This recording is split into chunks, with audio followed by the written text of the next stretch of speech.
it's a good lesson, but a little challenging. Lesson 240, it says, fear is not justified in any form.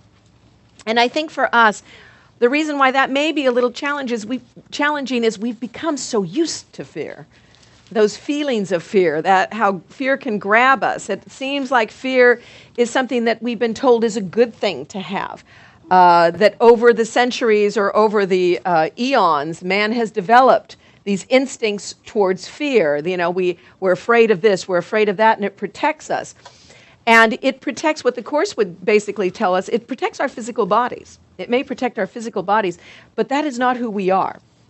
And it's not talking about that kind of fear where you might not, I'm not going to put my finger in a flame because I know it could hurt me, or I'm not going to walk in front of a car because I know it could run me down. What this is talking about are those feelings of fear that separate us from our reality, that separate us from the loving answer of God. So when it says fear is not justified in any form, it's not saying the thing, we're not so much talking about I'm not going to put my finger in the fire, but I am going to realize that fear, those thoughts of separation, those thoughts of judgment, those thoughts of attack, those thoughts that you're different than me and I have to be leery of you, which we feel, need to be brought to the awareness of truth and thereby sifted through for us, healed for us. That's what this is talking about.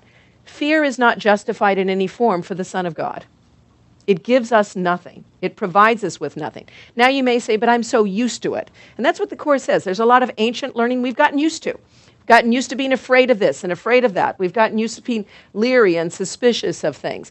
You might say, well, how do you handle that with issues of terrorism or war or nuclear proliferation across the planet? See, I think these are all really valid points, and they're things that make us very fearful. But what the Course would tell us is, let's not get too far out here. Let's work with the things right before us that cause us fear. Because in looking at the things that we are faced with in our everyday life, in those immediate situations within each and every relationship, comes the way of healing these great global issues, as we heal the things that stand before us right now. So look at this. Look at the small things, it says, because behind those small things lie all the rest. What are we afraid of? What are we concerned about today? What is it that's bothering you right now? And the Course is always asking us to allow the Holy Spirit into those so that we might see as God would see. And the constant reminder is that fear gives us nothing. Fear, as being justified, proves to us our own weakness, not our strength. Fear offers us nothing. I mean, look at what did FDR say?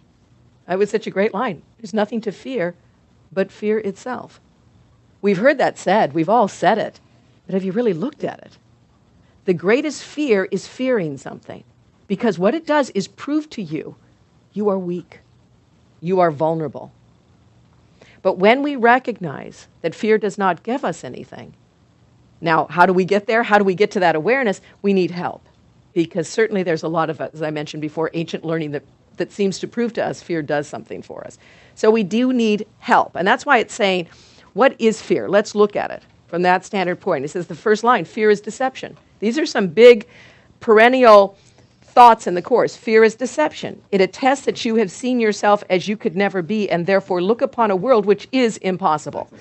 It is. It's a huge sentence. But it goes, and this is a very short lesson, but each one of these lines are so power-packed with so much truth that it doesn't have to be very long.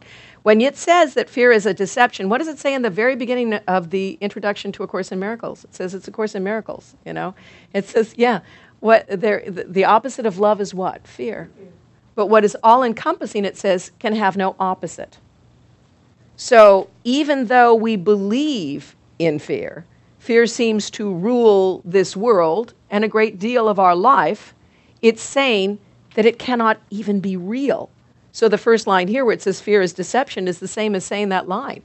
The opposite of love is fear, but what is all-encompassing, love, can have no opposite.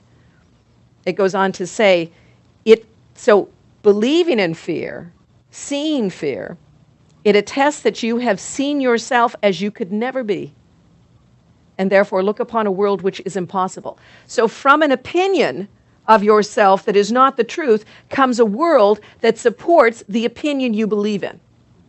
So if you believe in a lie, the world you see will support that belief. When you stop believing in that, the world you see will support the new belief. That's why Jesus is such a great example for us. He did not dwell in the valley of the shadow of death or fear. He focused on love and life. And because he did, the world he lived in was a world of love, quite different from the perception we have. And yet we all want his perception. We wear bracelets that say, "What would Jesus do?" Yeah. Right? We want that. Why don't we do it? If we want it, then we have to do it.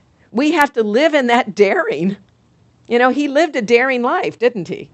You know?